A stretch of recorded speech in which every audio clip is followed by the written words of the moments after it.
Good evening and welcome to the regular meeting of the City of Bayonne Zoning Board of Adjustment. Secretary Lombari, please call the roll. Sure thing. Thank you, Mr. Chairman. Commissioner DeRoss. Here. Commissioner Sis-Galvin. Here. Commissioner Conti. Here. Commissioner Lubach is out. Commissioner Frayne is out. Commissioner Elgari. Here. Commissioner Garvey. Here. I'm here. Vice Chairman Pinero is out, and Chairman DeLullo. I'm here. Having a quorum, please rise for the Pledge of Allegiance. I pledge allegiance to the flag of the United States of America and to the republic for which it stands, one nation, under God, indivisible, with liberty and justice for all. This regular meeting of the City of Bayonne Zoning Board of Adjustments has complied with the Open Public Meeting Sunshine Law. Annual notice of the scheduled regular meetings were published in both the Jersey Journal and Star Ledger newspapers. The schedule of regular meetings for calendar year 2025 is filed with the city's clerk's office. A copy of the agenda of tonight's meeting was emailed to the Star Ledger at least 48 hours prior to this meeting and is posted on the bulletin board in the lobby of the municipal building and on the City of Bayonne website. We have no minutes. Counselor, do we have any communications?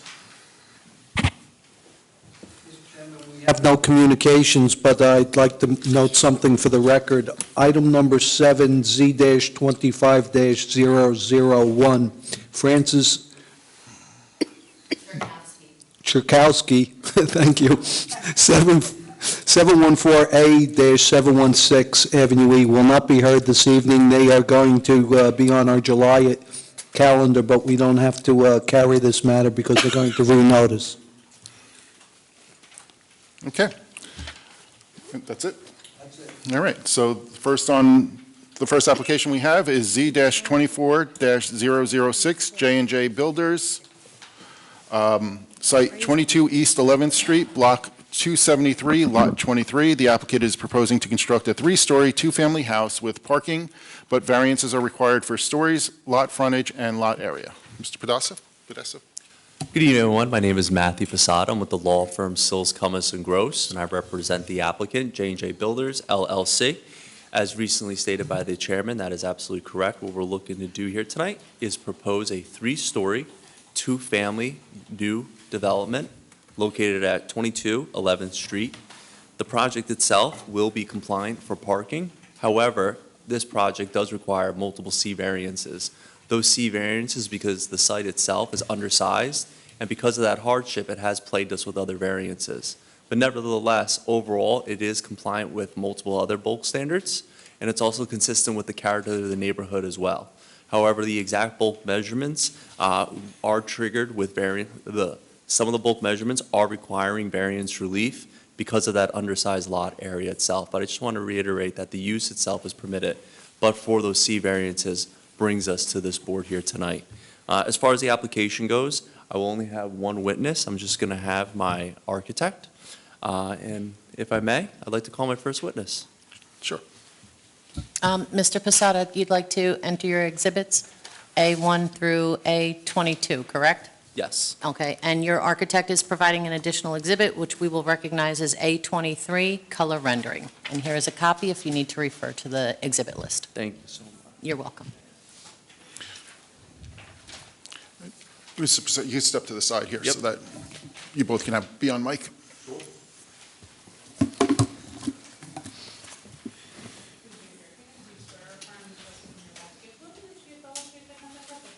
I do. Jorge Fernandez, Jorge Fernandez.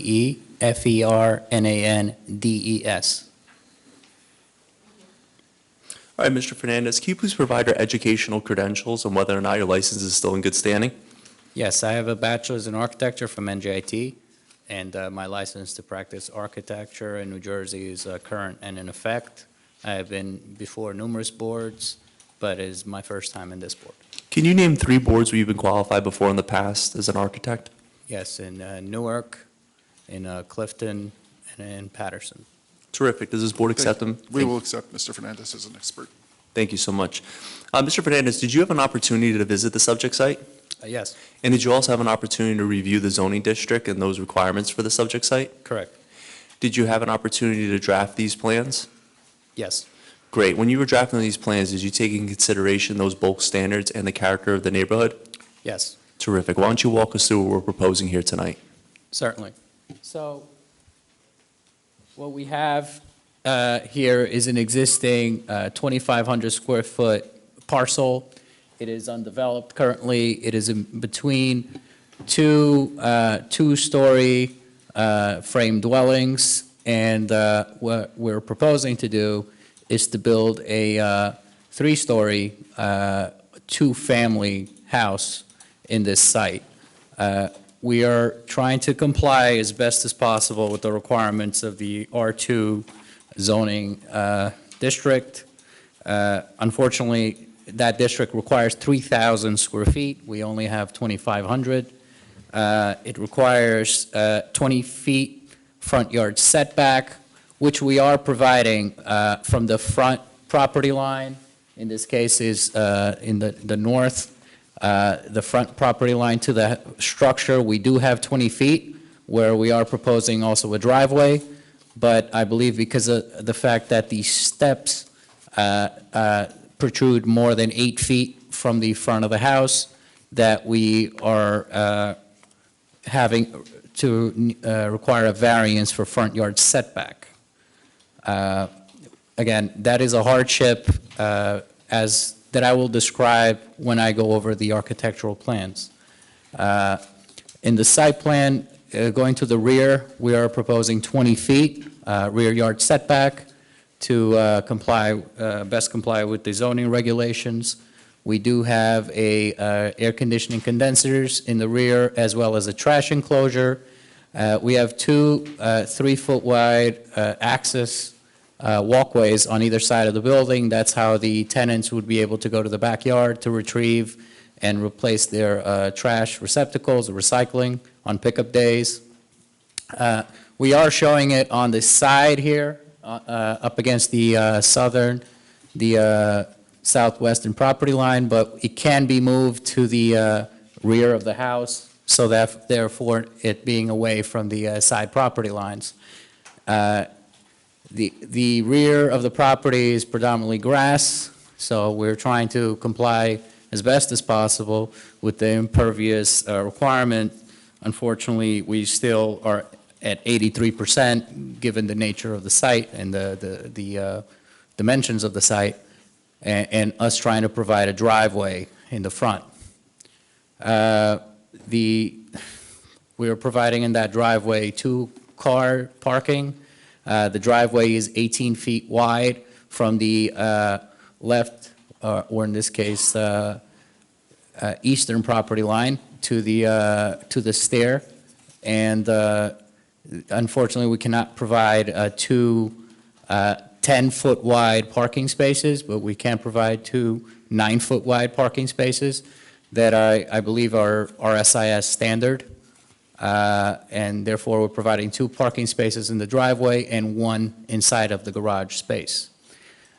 Now, I have described the site plan. I would like to go into the floor plans, which are on page A1 of the architectural drawings, where we have the 3 floor plans. Starting with the first floor plan, you see we have a garage that gives access to a rear living space that is connected to this second floor apartment. Now, the intent here is that the homeowner or the user of the second floor apartment will have the use of the garage. They'll be able to park inside the garage, and from the garage be able to access the home through this door here shown on the floor plan, where you have a hallway. You're going to have your laundry and washer and dryer closet, full bathroom, a bedroom, a family room living area in the rear, and then a stair that connects you directly to the second floor apartment. In the second floor apartment, we have 2 additional bedrooms and 2 baths and the kitchen and living area. So the front stairs also give access to this second floor apartment, and the way they work is if somebody's coming from the sidewalk, they can go up the stairs from the ground to the second floor, and then they'll be able to access the door to their left to give access to the second floor apartment. The third floor apartment is accessed by a door facing the front, where then you have another set of stairs that goes directly up to the third floor. And here we have a 3-bedroom apartment with a kitchen, living area, 2 bathrooms, and a mechanical room with laundry and a washer and dryer facility. Again, the reason that the stair is protruding into the front yard setback is that otherwise we would lose, if we were to have 2 separate ingresses into the home that is required for a 2-family home, we would essentially eat up too much space out of this 19-foot wide floor plate, and essentially the front of the home would be almost useless, as it would only have 10 feet in width. And for a living room, I believe that is not adequate, and that is why we're requesting the variance for the front setback for the stairs. The stair stoop, once you go up to the second floor, you'll be covered by the a cantilever of the third floor.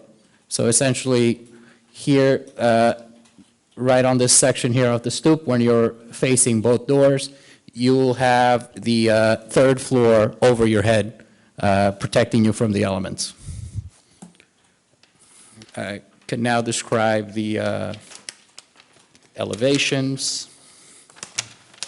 Here we have the elevations. Again, we have the front on the right-hand side of the page.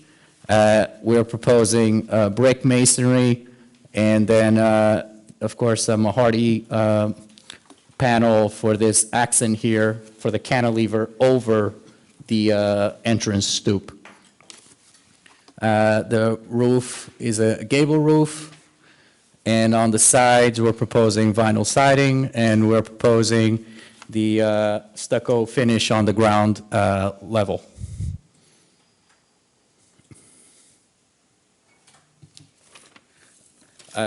I believe an exhibit was passed around of the colored rendering, which we are showing the color of the brick, as well as the color of the hardy material over the entrance stoop.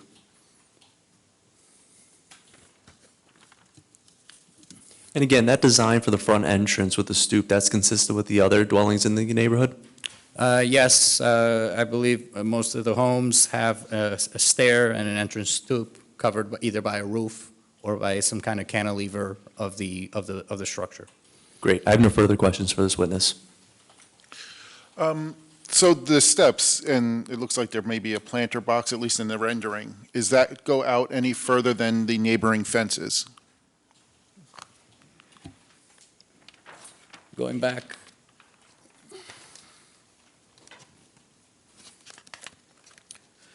Going back to the site plan page, we have here the neighboring homes to the left and right. They seem to all have fencing to the property line. On our property line, we do have a planter box shown, and the steps are behind that. Yeah, but does that extend past their fencing? Or is it like contiguous? Like if I take a straight line along the fences, do you go out past that, or is it continuous? It would be a continuous line straight down the block.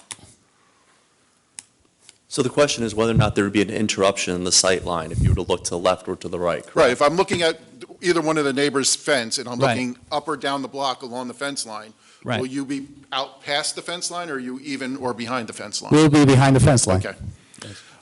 Also, I mean, this was also a question to the planners.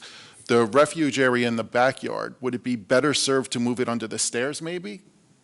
Then it wouldn't be open air to the neighbors' yards? And then it would be enclosed within the steps, no? Is that possible? That is possible, yes.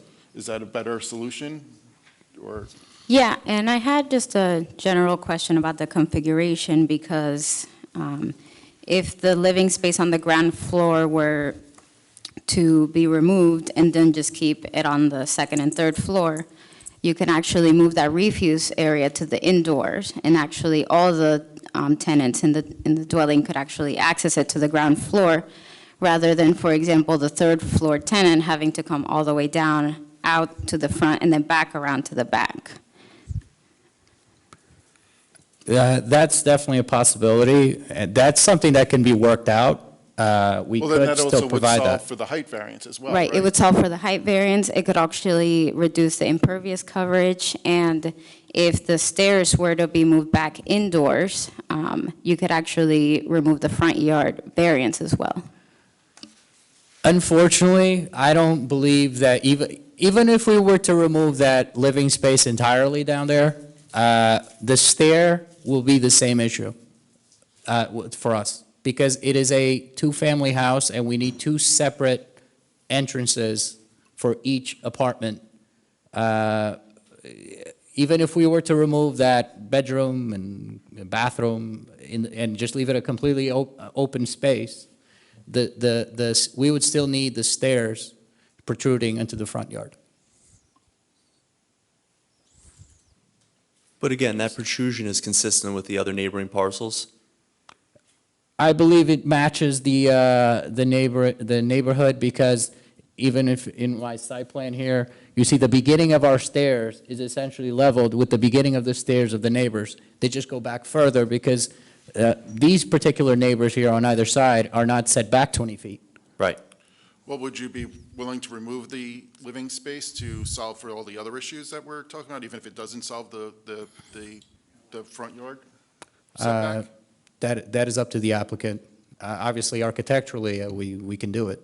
I think architecturally, yes, we could do it, but to lose that much of the livable space would really change the actual design of it itself and its functionality.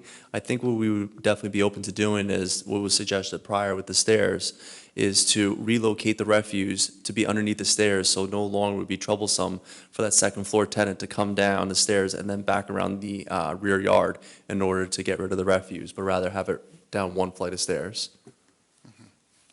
Does the board, anybody on the board have other questions? I do. On your drawings for the individual floors, the second dwelling, the center bedroom, there's no window in there. Oh, I'm sorry, that was a misprint. There should be a double window, the same as the bedroom right below it.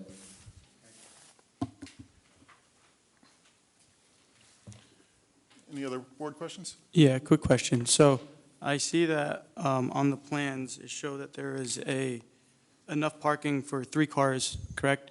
However, I think, like, if you consider the garage spot as a parking spot and then the 2 in front of it as the other spot, you know, the internal one will essentially only be used for storage, because for someone to access that first spot on the inside, both cars would have to move and back and forth. So it won't be a viable, like, option of, like, in someone coming throughout his day, going in and out, going through, every car has to move. So essentially, it's really only 2 spots, although there is availability for 3, right? Because it's already undersized. Instead of 10 feet, it's 9 feet each spot. So it would be very hard. Even with 10 feet, it still cannot enter and go out with ease unless all the cars are not there. We have 18 feet width in the front, so ideally, whoever parks inside the garage, it also controls the car right behind it. So if somebody has 2 cars in, let's say, apartment number 2, Yeah. they can use those 2 spaces in tandem, while apartment number 3 has his car to the side. So if there's one apartment that has 2 spots, Yes. they can go in and out those 2 spots, even if there's one car Yes. parked on their Yes. end. So with 9 feet, they can go in and out? Yes. Okay. So just to clarify, and maybe I should put a little color to the project itself, is that first floor unit, or you can call it the second floor, what they would have at their availability is both the garage and the spot immediately behind it. So essentially, it would work in functionality as a tandem parking, so that those tenants themselves would have no issues taking their car in and out. They would not have to consult whomever is the tenant on the third floor. The tenant on the top floor would just be assigned just one parking space. Okay. And that's the 9 feet space, I guess, to the right, and then the one on the left would go inside and outside would be. Correct. Uh, I have a question. Sure. So for that first floor tenant, they would be, is it owner occupied? I guess that would be my first question. Or is this, are they going to be both rented apartments? I don't know that answer as of today, if it's going to be rental or owner occupied, but I can tell you that if it were owner occupied, there'd be a deed restriction, and if it was for rental, then it would be included in the lease. Okay. Yeah. All right, thank you for that. You have another question? Yes, what can be done to prevent the first floor to be turned into the third dwelling? Well, we actually took some precautions for that, and one thing that we tried to do is not have an exterior door. So, and the stair that gives access, interior stair that gives access from that rear space to the second floor we're not showing a door or any wall separation. It's essentially a railing. So if you're on this kitchen level here, dining level here, you'll see a railing, and then you'll have stairs that go down, and you're into that space. So it's meant to be used in unison. And then I guess to answer that question from a legal perspective, just as similar as the parking requirement itself, it would also be a deed restriction, and also in the leases that it could not be converted for an additional livable space. And I can say unequivocally that this developer has been in this municipality for many years and has multiple other projects, so this is not something that they're looking to do. I have one other question. It's more of a curiosity. What are you going to do with the utility pole?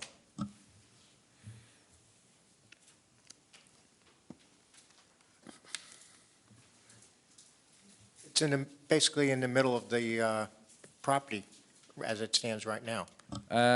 We'll have to get PSE&G to move it. It's the only way that this is a viable project. Yeah, that would be a part of the, if this board were finding the affirmative, that'd be part of the catch-all with outside agency governmental approvals. Although it's not governmental, I think PSE&G functions like one, so we would have to get permission for them to relocate that pole. Yeah, and the fire And bear hydrant those isn't an issue. expenses. That's off to the side enough?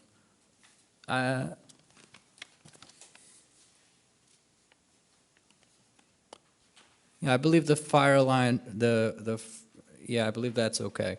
It's the pole that has to be moved. Do our professionals have any questions? Or Oh, additional? yeah, I do have just general questions. I feel like it would be best if we can just go through the planner's report and then just make sure that you hit all the points, and for the board to be aware as well. If we start on page 4 of the report.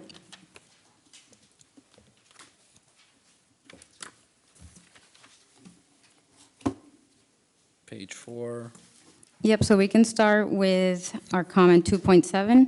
okay.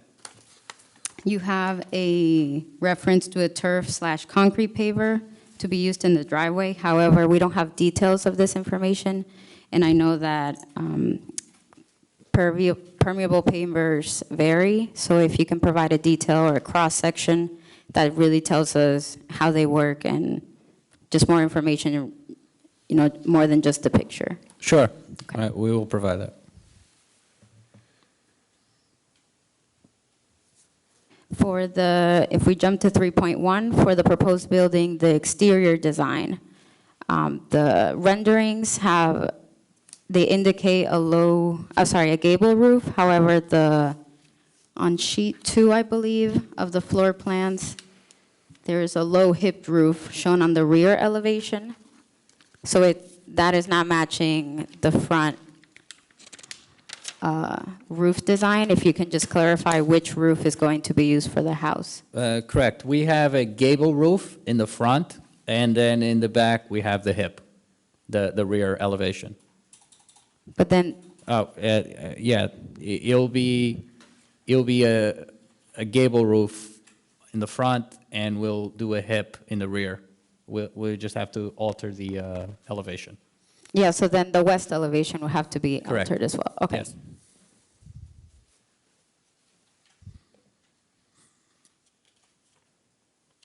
if we jump to page 5, there's the gap shown under the stairs as shown in the renderings. And in the floor plans, it shows the west elevation and the east elevation show a solid wall under the stairs. So that's not really matching the, so there's a gap in one. I understand, I Yeah. understand. The stairs will be solid, and as was mentioned earlier, we can store the trash underneath. So, yeah, they will be solid. Okay. And that trash enclosure would also be gated, meaning that no one will be able to see the actual records Correct. underneath the stairs. Yes. Thank you.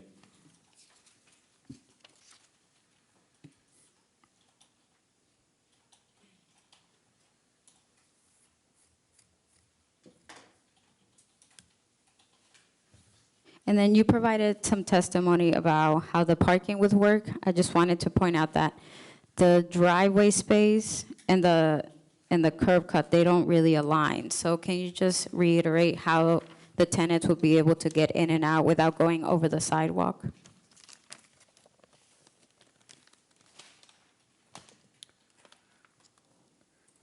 So the first car on the right, they can just back out straight, as can obviously the car parked in the garage. They can back out straight into the curb cut.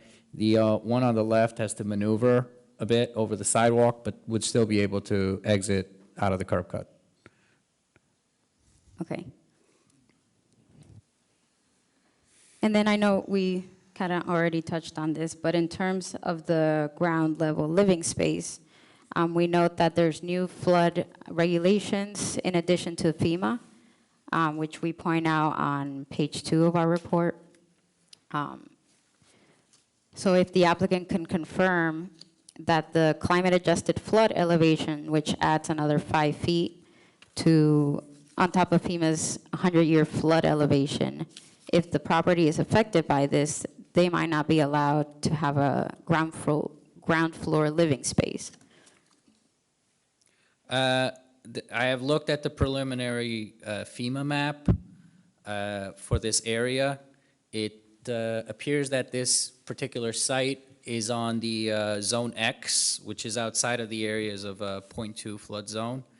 And the closest base flood elevation, which is the elevation that you have to add 5 feet to, is somewhere on the other side of the light rail, and which is a bit further down. And our finished floor elevation is essentially at elevation 15 already. So that's 4 feet higher than the closest base flood elevation that I found on the map. If we need to raise that living level finished floor another foot, it would still work, because we're proposing 8 feet, and we would end up with 7 feet, so that wouldn't really affect the height of our building. Okay. At the end, we do defer to the floodplain manager. It is subject to the review and approval of the floodplain manager, but we just, raise it as a concern. Thank you.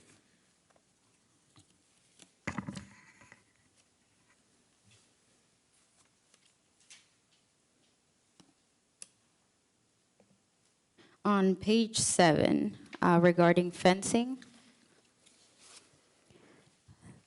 we see that the applicant's proposing, there's an existing 5-foot-high solid vinyl fence, or rather it is proposed, as well as a 4-foot-high wrought iron fence and driveway gate. We didn't see the wrought iron fence and driveway gate, and we just wanted to confirm where this was located, because if it's the white, the solid vinyl fence that extends along the front, that's what's triggering the... No, we will not have a solid vinyl fence across the front. The solid vinyl fence will end at essentially at the side yards on either side, and at the house. So from the front yard setback of this property, we can have either wrought iron fence or just no fence at all. Okay, yeah, then the site plans will have to be updated, correct? Okay. Sure.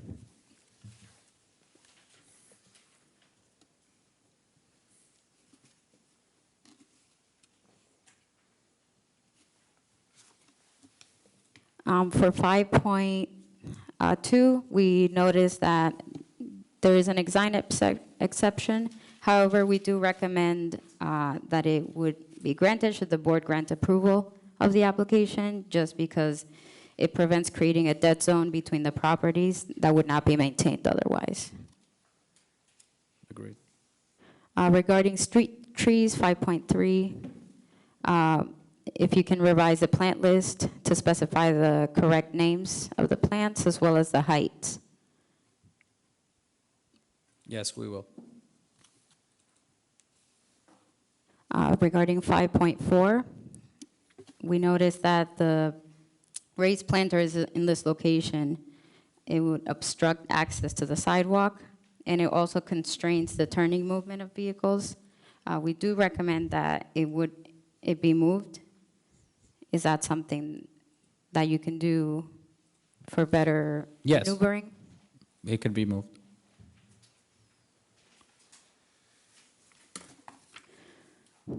Regarding the existing trees, we do recommend that as a condition of the approval, that the existing trees be maintained and be preserved. There's currently, I believe, there's some trees in the rear yard.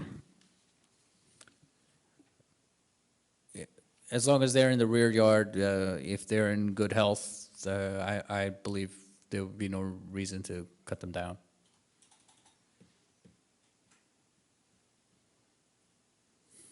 On page 8, we note the planting details and notes, just additional revisions on the plant list, if you can make those. Yes. 5.7 for the lighting, we noticed that there's two types of lighting not depicted on the plans. The L2 on the side and L3 in the front. We just saw that there was one in the rear yard. Correct. We will provide the L2s along the side to eliminate the walkways. And they'll be pointing down to not produce glare to the neighbors. Yeah, and if you can provide those details as well on the plans. Yes. Okay.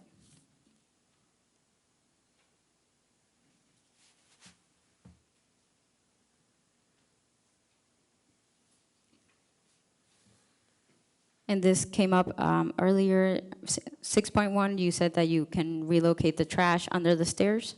That is correct. Okay. And for utilities, we do recommend that they are provided underground. And for the mechanical equipment, 6.3, we noticed on the rear elevation, they're provided right under the window. That seemed kind of close to the bedroom. Is there a better alternative for this spot?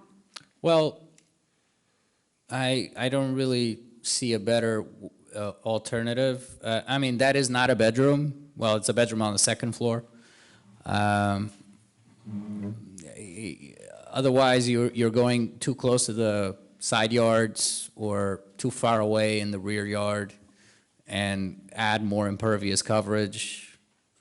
I believe we should keep them in this location, in the behind the rear wall of the property. Okay, and those were my main comments, but I just wanted to reiterate that the reconfiguration of the ground level living space, if there was no living space in the ground floor, there is a possibility for removing a lot of the variances that the applicant is requesting. For example, building height, as well as the stair encroachment. There could be reduced impervious coverage, if that area could be used for parking or storage, and also if the trash enclosure, well, it's being moved, but all of those things would contribute to lower impervious coverage. Those were all of our comments. Do we have any questions from the audience for Mr. Fernandez? Do we have any comments from the audience in general? No? Oh, you only had the one witness, Terry.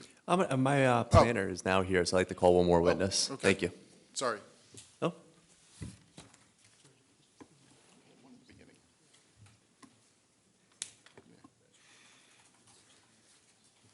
Good evening.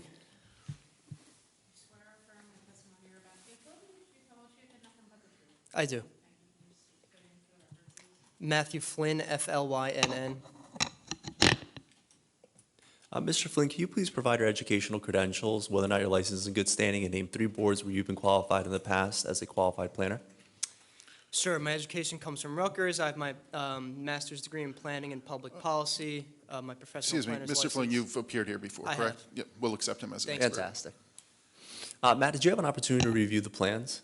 I was, yes. And did you also have an opportunity to review this board professional's reports? Yes, And have you noticed the variances that we're requesting here tonight? yes. Can you please walk us through why you believe we meet the justification? Sure. So on its face, really, this application is substantially conforming. From a use perspective, we are proposing a permitted 2-family use in a 2-family zone. From a bulk standpoint, we are requesting very minimal variance relief, I think, as has been walked through by our architect. The only variances that we're seeking here are number of stories, not necessarily height. The actual height in feet complies, but we are proposing 3 stories as opposed to 2.5 stories. And then the front setback variance that was testified to, which just relates to the front steps, not the building itself. And we did hear about how that will be compatible and will not stand out visually in the context of the neighborhood. I think all said, this application is not going to stand out as being overdeveloped. Lot coverage is substantially under. We're looking at 47%, whereas we would be allowed to go up to 70%.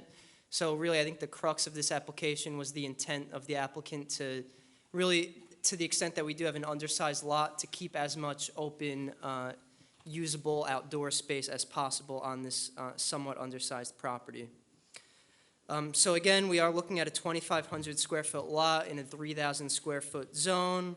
It's an existing vacant lot, and we're proposing a 3-story, 2-family dwelling. I just went through the variance relief. In addition to that, I guess the existing conditions, like I said, lot area and lot frontage are both existing non-conforming conditions. So basically, part of my analysis, what I did was I looked at the site itself, the surrounding neighborhood, and tie the variances into the statutory criteria by looking at the municipal land use law and the purposes of zoning set forth therein. Here, I think we can look to the C2 test. The benefits of the application as a whole substantially outweigh any detriments. Again, if we look to the municipal land use law, we look at purposes A, G, I, and M. Purpose A is promotion of the general welfare. Here, we're providing a variety of housing options to meet the needs of all New Jersey residents. We call this missing middle housing. Basically, not everybody can afford to live in a single-family home. Not everybody wants to live in a large apartment building. So 2-family options like this does provide that nice missing middle, like we call it. Again, it's a permitted use in the zone, so it does fulfill the purpose of the R2 zone. And I think really the purpose of the zoning ordinance in general is not to overlook any properties. This is a somewhat isolated property in that we are, I think, 3 doors down from the 11th Street Park. Right beyond that, you do have Avenue E, where you have Route 440 right above you. Across the street, we have an affordable housing development, and right next to that, there's a commercial facility. So this is sort of an isolated lot, and certainly part of the purposes of zoning is to not neglect any areas in the city. Purpose G, variety of uses in appropriate locations. Again, it's a permitted use. We heard a little bit about the compatibility of what we're proposing.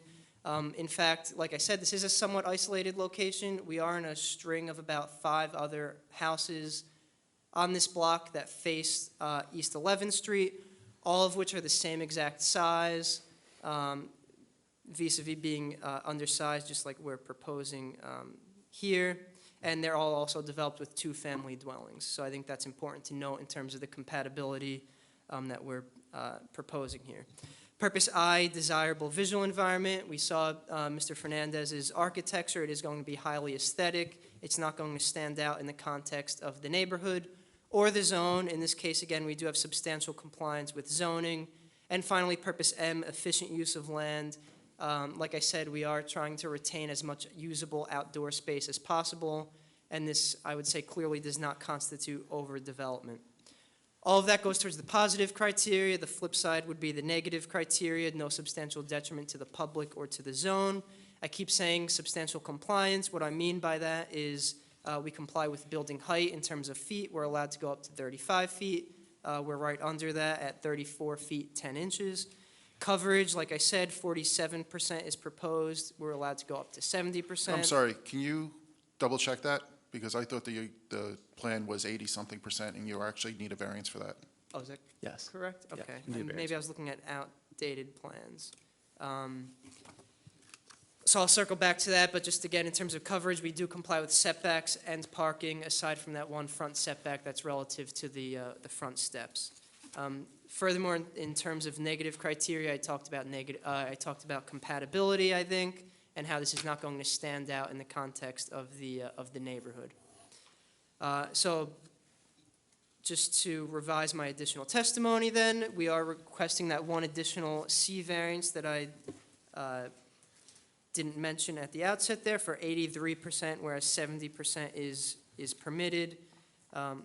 Here, like I said, we are talking about an undersized lot, so I think we can look to the C1 test, which is the hardship test. The relief relates to the unique characteristics of this particular lot, rather than an overdevelopment per se. So with that, I think, unless there's any redirect, Matt, that's pretty much what I got. So just a couple quick questions for you. The character of the neighborhood itself, right? Is it two-family? It is, and like I said, right across the street, we have that Plattykill Manor affordable housing development. Right next to that, you have commercial, so there's a sort of a variety here, but on this side of 11th, all of the houses that face the street are two families. And what about the heights of those two families? Is it consistent with what we're proposing here tonight? I would say so, yes. Okay, and then what about the setback, including the staircase? Would you say that that's consistent with the neighboring parcels? I would. So you would say that if you were to look at the sight lines, whether or not you look left or right, it would be in symmetry. Is that correct? Is that your testimony here tonight? Absolutely, yes. Okay, so then essentially you would say the crux of this application is really a product of it being an undersized lot? I would. Thank you. I have no further questions for this witness. Just one, do you have any comments on, what our planners had pointed out, that if that was if the first floor, bottom floor, ground floor was not livable space, you would not need some of the variances you need?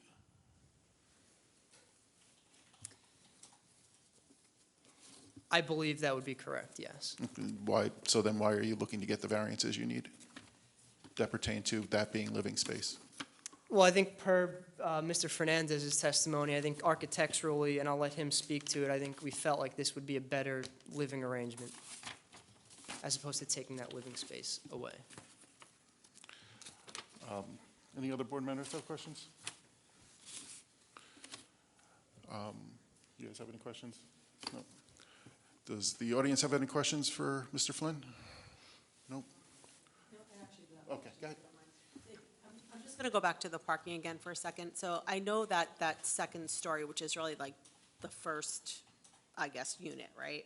They're allowed to park there in the garage. And directly behind that, on the left-hand side, that would be their second space. And to the right would be for the third floor, correct? Correct. So we talked about the curb cut being shorter than the actual driveway, and how from the left, they would have to maybe go off the curb or circle in. If the third floor tenant is in their spot, how is the other tenant going to get out? I think that's going to be fully coming off the curb. That's one of the questions. And then the second piece of that is the driveway itself is more narrow than allowed, right, by 2 feet, I believe. So if we're going to put a solid wall under the stairs and a gate for the refuse, right, is that going to be on the opposite side? Because I'm concerned about space for the driveway. I just don't see how the cars are going to be able to come in and out freely. If I may, could I just have my architect answer those? Yes, please. Jorge Fernandez, Yeah, the gate for the refuse area would be on the opposite side. And as I explained earlier, the car on the right, if you're looking at the property, the car on the right would be work in unison with the car inside the garage. The car on the left would be the car that has to maneuver, and you would be able to maneuver over the sidewalk into the curb cut and out of the curb cut, if there was a car parked beside it. Okay. So what you're saying is that the right spot outside of the garage is for that first tenant, right? As well as inside? Yes, right? correct. And the one over here to the left On the would be correct. for that third floor tenant? Yes. So if those two spots are occupied, that person is going to need to become parallel to come out? There's, I'm just concerned that there's really room for that. no, there is room to maneuver. I mean, the car can back out, it can maneuver around the car that's parked there and back out into the space, into the curb cut. I mean, in order to make that, if we were to make that more comfortable, we would have to make the driveway wider, and I believe 10 feet is the maximum width that we can have. We would have to make the driveway wider, and that would incur another variance. Well, I guess the question is, let me ask the board, would the board rather see the wider driveway so this way that the traffic maneuvering can be that much easier? I'm concerned that this is going to be problematic for the tenants. I would personally, I'm not sure how the rest of the board feels. I could add something to that. The house directly to the left doesn't have its driveway there. It has its front stoop and stairs there.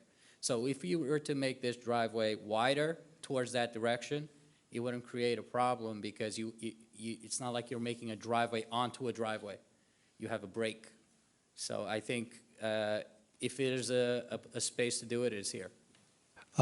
Commissioner, I have a suggestion that we ask the board engineer what his opinion is with regard to the wider driveway. Mr. Chairman, I mean, the 10-foot wide driveway is typical. We typically center it between the two parking spaces in the driveway space. I don't know of any issues that have arose from that, but that's the typical design that you see here. The 10-foot curb cut is centered on the driveway. So in your opinion, with this configuration, do you think the second car to the left would have any issues maneuvering? I don't think so. Okay. So that kind of cleared it up for me, thank you. I didn't realize the curb cut was going to be the center. In my mind, it was going to be to the right. I'm sorry, that's correct. It's the center. And also, from hearing from the board itself, it seems like there is a question of concern about whether or not that first floor would be livable. And I'd like to say on the record that as a condition of approval, we would remove the bathroom, so there would be no question about that being converted to livable space as a third unit, if that would make the board appeased. Thank you. Yep. Do we have any other questions? Mr. Chairman, can I just clarify, are they removing the full bathroom or making it a half bath, or just so I know for Well, removing the bath full altogether. bathroom? Okay, Yeah. thank you. Do we have any questions or comments from the audience? No, I think we're some here. If you have any closing? Sure. Do you have something? Or? Oh, okay. All right, I think this is exactly why you bring an application before a board, because the board itself knows the neighborhood a lot better than any applicant and/or their professionals, and that's why it's truly a partnership, and that's why we have a public hearing itself. I think the design that we originally came with here might have had a few flaws that I think have been adequately addressed tonight. I think there should no longer be, hopefully, a concern when it comes to that first floor and/or the garage floor, if you want to call it, being converted to a third unit, simply because now there's no plumbing for a bathroom. There'll be no bathroom, not even a half bathroom, so that question's out of it. In addition, whether it's owner occupied or leased, there would be either a deed restriction and/or in the lease specifically stating that you couldn't do the conversion. And then the either lease or the deed restriction, it would also lay out there what exactly is the parking requirements itself. As far as it goes to the other commentary that we had, whether it is the pavers or the exterior design, if this board were to find the affirmative, we would make it as a condition of approval that Either or would be subject to the determination of this board's professionals, just to ensure that it is going to be consistent with what, not only the vision of this board, but also the public. With that being said, we appreciate everybody's time. We hope you find in the affirmative. Thank you. Thank you. We'll now go into closed caucus. I like the design of this. I understand, the hardships of the undersized lot is going to give a lot of challenges to get anything on this. I think you've done an excellent job in trying to fit what you can fit that is consistent with the neighborhood and within the limitations of the lot. With the conditions we've outlined, the additional information that we have to get to the board or to our professionals with the moving of the refuse, I would be in favor of this application. Secretary Lombardi. Thank you, Mr. Chairman. Well, thank you for clarifying the ground floor, because that was a big one for me, and removing the bath does make it where I will be in approval for this agenda. Thank you. Thank you. And Commissioner DeRoss. I'd like to thank the architect and lawyer to listening to our concerns and working with us. From an empty lot to this beautiful rendering, I think that home will fit quite nicely on 11th Street. I will approve this application. Thank you. Commissioner Sis-Galvin. Like my fellow commissioner said, I do believe that this will be an improvement to, and an enhancement to 11th Street for sure. Appreciate and understand the complications associated with the undersized lot and the agreement to meet all the conditions that we've asked, and I'd be voting in favor of the application. Commissioner Conti. I'm in favor, and I wish you a lot of luck. I think it's going to look great. Oh, I'm not building it, but thank you. Yes, thank you so much, Commissioner. Commissioner Elgari. Unfortunately, I don't see a need for a relief for the exterior or for the front yard setback, so I feel like if you just put an internal staircase and you're just going to give up some space, but in my opinion, I wouldn't be in favor for that because of that purpose. I think it can be easily be done just by, removing a bedroom or two, and just making the place a little bit smaller, and putting the staircase inside, but that's just my opinion. Thank you. Thank you. Commissioner Garvey. Thank you, Mr. Chairman. I believe that you guys answered any questions that I had about this, and I will definitely be in favor of this project. Thank you. Okay, with that, we'll come out of closed caucus. Can I have a motion in the affirmative with the various conditions outlined by the board for Z-24-006 J&J Builders LLC? I move Z-24-006 in the affirmative. And a second? I'll second it. And a vote, please. Commissioner DeRoss? Aye. Commissioner Sis-Galvin? Aye. Commissioner Conti? Aye. Commissioner Elgari? No. Commissioner Garvey? Aye. I vote aye. And Chairman DeLullo? Aye. Application's approved. Thank you so much, everyone. Have a wonderful night. Thank you. Mr. Chairman, we have a couple of resolutions on for this evening, two applications that were recently approved by the board. The first is Z-24-010 Lou Chirazi, and that was the property on Avenue F where the additional apartment was approved at the last board meeting. Can I get a motion and a second to approve that resolution? I'll make a motion. Second. And for a vote, Commissioner DeRoss? Aye. Commissioner Sis-Galvin? Abstain? Commissioner Conti? Commissioner Elgari? Aye. Commissioner Garvey? Aye. I vote aye. Chairman DeLullo? Aye. Next is Z-22-015 Gamal Gergis, and that was the Whispering Woods hearing that we did at the last meeting where we approved the application that had originally been filed with the board, subject to some changes that they made in order to satisfy the board's concerns when they originally denied that application. Can I get a motion and a second to approve that resolution? I'll make the motion. And a I'll second. And a vote. Okay, and for a vote, Commissioner DeRoss? Aye. Commissioner Sis-Galvin? Abstain? Commissioner Conti? Abstain. Commissioner Elgari? Aye. I vote aye. Commissioner Garvey? Aye. And again, I vote aye. And Chairman DeLullo? Aye.